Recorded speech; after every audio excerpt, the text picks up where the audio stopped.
Hello everyone, welcome है आप सभी का मेरे यूट्यूब चैनल विजय प्रिया फैमिली ब्लॉग्स में।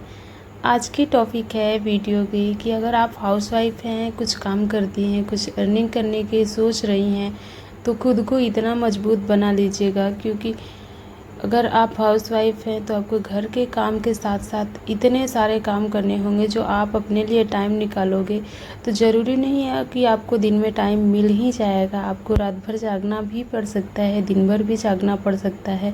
तो अगर आप इसके लिए तैयार हैं तो आप कुछ भी कर सकती हैं। तो चलिए आज की वीडियो स्टार्ट करते हैं। तो फ्रेंड्स, अभी ये जो है 2 बज रहा है। मैं यहाँ पे हुक लगा रही हूँ ब्लाउज में। कज कर लिया है इस ब्लाउज को मैं।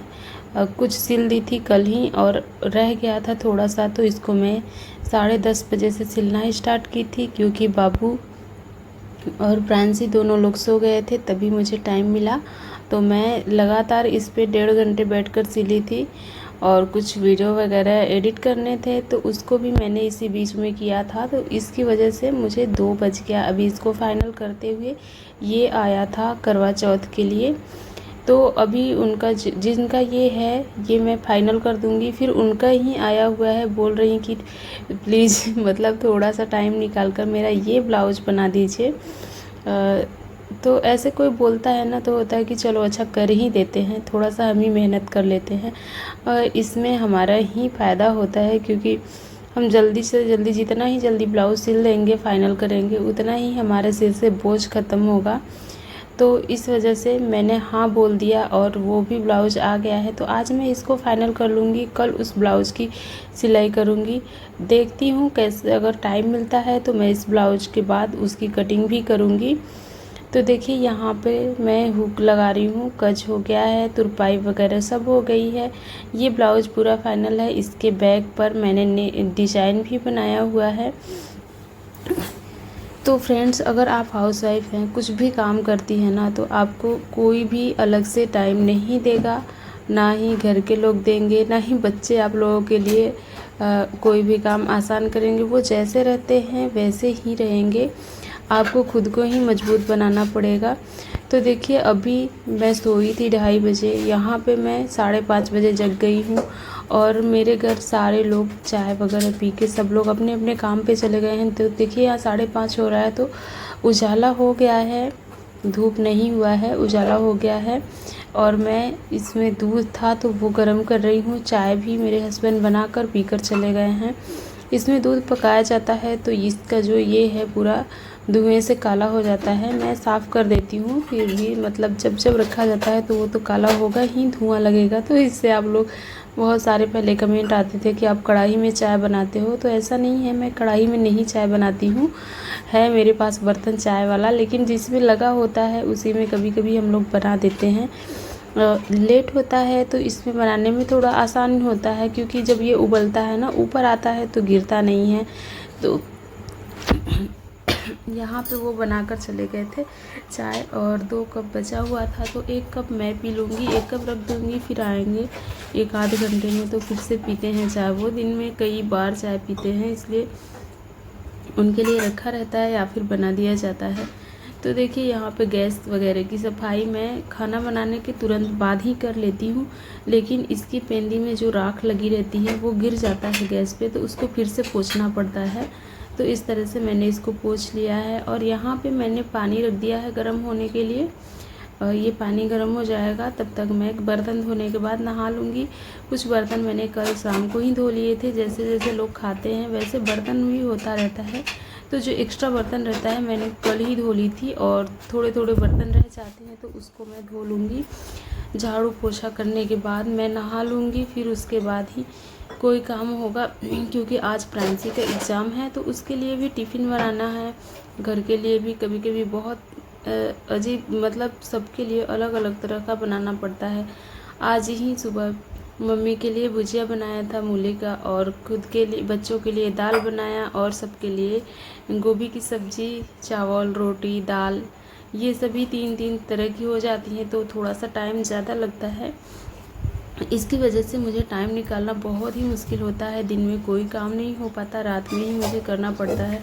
तो यहाँ पे अभी मैं झाड़ू लगाऊंगी, फिर बर्तन धोऊंगी, फिर उसके बाद मेरा नहाना धोना होगा फिर उसके बाद टिफ़िन, खाना, ये सब सारे काम करने के बाद ही मैं ब्लाउज की कटिंग कर पाऊँगी, सिलाई करूँगी। और छोटा बच्चा है तो आप लोग समझ सकते हैं कि उसमें कितना ज़्यादा टाइम लगता है। अगर बच्चा रोने लगता है या फिर मतलब उन सब की छोटी छोटी जिद होती हैं, अगर ना पूरा करो तो ऐसे ही रोते रहते हैं। तो बच्चों की केयर भी बहुत ज़रूरी है। मैं बच्चों को भी देखती हूँ। सिलाई से पहले बच्चे, घर परिवार, झाड़ू पोछा वगैरह सारे कुछ करने के बाद ही मैं सिलाई करती हूँ, चाहे मुझे रात में ही करना क्यों न पड़े, तो रात में भी कर लेती हूँ, लेकिन इन सबको पहले रखती हूँ। तो देखिए फ्रेंड्स, यही ब्लाउज आया हुआ है। बोल रही थी कि प्लीज़ इसको सिल देना, मैं वो ब्लाउज़ नहीं पहनना चाहती करवा चौथ पर, तो इसकी सिलाई करनी है। तो यहाँ पे जैसे ही मैं इस ब्लाउज़ को ओपन की कि मैं इसे सिल लेती हूँ, वैसे ही मेरे हस्बैंड ने बोला कि चलो चलना है बैंक पर, थोड़ा काम है। तो फिर मैं तुरंत तैयार हो गई वहाँ जाने के लिए। तो ऐसे ही टाइम निकल जाता है। हम हाउसवाइफ के लिए कोई टाइम देता नहीं है, हमें खुद के लिए और अपने भविष्य के लिए टाइम निकालना पड़ता है कि आगे चल के कुछ अच्छा हो, हम अपने पैर पे खड़े रहें। ये नहीं कि हमेशा मतलब दूसरों की ही मदद से खड़े रहें। कुछ भी लेना है तो हस्बैंड के आगे बोले कि मुझे ये कर दो, मुझे ये चाहिए, मुझे वो चाहिए। थोड़ा बहुत कुछ न कुछ तो हमारे पास होना ही चाहिए। मैं ये सिलाई अभी से नहीं कर रही हूँ, मैं बल्कि ये सिलाई तो मैं बचपन से कर रही हूँ। मुझे छोटी थी तभी से मुझे सिलाई करने का शौक़ था, तो मैं मायके से ही सिलाई करती थी। वहाँ पे भी मेरी कुछ अर्निंग हो जाती थी, छोटे मोटे मतलब जो भी सामान होते थे तो मैं खुद के पैसे से भी ले लेती थी। जैसे कपड़ा वगैरह हो गए और कोई भी चीज़ छोटी मोटी, अगर सिलाई कर कुछ अर्निंग होती है तो ज़रूरी नहीं है कि घर वालों से ही पैसे मांगे। तो इस तरह से मैं पहले से ही, मुझे पैसे मांगने में बहुत ज़्यादा बुरा लगता है। बहुत सारे लोगों को मैंने देखा है कि मांग लेती हैं, अगर कोई काम होता है तो भी बिना काम के भी मांगती हैं बस। बट मुझे बहुत बुरा लगता है कि पैसे, दिन भर पैसे मांगो। पहले तो मैं बिल्कुल नहीं मांगती थी, लेकिन इधर 2 साल के अंदर जब मैंने एकदम सिलाई बंद कर दिया, तब से जो ज़रूरत होती है मैं तुरंत बोलती हूँ। और ये है कि तुरंत लाभ ही देते हैं, ऐसी कोई दिक्कत नहीं है। लेकिन बहुत सारे लोगों के यहाँ ऐसे नहीं होता, वो मांगती हैं फिर भी कोई चीज़ें नहीं मिलती हैं और बहुत सारी बातें सुनने को भी मिलती हैं। तो वैसे भी मैं फालतू चीज़ें मांगती ही नहीं हूँ कि मुझे कोई सुनाए। तो फ्रेंड्स, यहाँ पे हम लोग आ गए थे बैंक में। यहाँ बाबू है, ये खेल रहा है, यहाँ पे भी इधर उधर भाग रहा था तो पकड़ना ही पड़ रहा था। तो अभी हम यहाँ से पैसे निकालेंगे, फिर चलेंगे घर पे और कुछ शॉपिंग भी करनी है थोड़ी बहुत, घर के सामान। दिवाली आ रही है तो झाड़ू वगैरह, वाइपर, यही सब कुछ लेना है। मग वग, यही सब थोड़ा थोड़ा चीज़ें जो हैं वो सब लेनी है। तो प्रांसी भी स्कूल गई थी तभी हम लोग निकल आए। वो 12:30 बजे तक आ जाती है, हम लोग 12 बजे घर से निकले थे। तो यहाँ पे देखिए प्रांशु पेन लेकर खेल रहा है और यहाँ पे ज़्यादा भीड़ नहीं था। ये सरकारी बैंक है, तो अभी भी इतने सारे ऑप्शन हैं, गूगल पे, पता नहीं क्या क्या ये सब है गांव में भी, तो ज़्यादा दिक्कत नहीं होती है। यहाँ पे भी भीड़ नहीं रहती, बहुत कम ही लोग रहते हैं। तुरंत आओ तुरंत काम हो जाता है। पहले जो होता था कि अगर सरकारी बैंक है तो उस पर इतनी लंबी लाइन लगी होती थी कि कोई काम करने के लिए जाओ तो सुबह से शाम हो जाता था, तब भी काम नहीं होता था। तो फ्रेंड्स, ये देखिए अब रात का टाइम है, यहाँ पे मैं जा रही हूँ इस ब्लाउज़ की कटिंग करने। अभी हो रहा है 8 बज रहा है रात के। तो इसकी मैं कटिंग कर लूँगी। तो अस्तर का कपड़ा जो है मैं मंगाई नहीं थी, ये मेरे पास अस्तर का कपड़ा पहले से ही था। ये थान का कपड़ा मैं मंगाई थी 2 मीटर किसी कपड़े में मतलब लगाने के लिए, तो ये कलर छोड़ता है, उसकी वजह से मैं उसमें नहीं लगाई थी। तो इतना बचा हुआ था, तो आज मैं इस ब्लाउज में इसको अटैच करूँगी। तो पहले मैं इसकी लंबाई देख लेती हूँ, चौड़ाई देख लेती हूँ, जितना चाहिए सिर्फ उतना ही कपड़ा मैं इसमें कट करके अलग कर लूँगी। तो इतना में आगे और पीछे का पल्ला निकल जाएगा, तो इसे मैं इतना निकाल लेती हूँ। फिर उसके बाद बाजू के लिए कपड़ा निकाल लूँगी, इन सबको अलग रख लूँगी और जो एक्स्ट्रा कपड़ा है उसे मैं हटा दूँगी।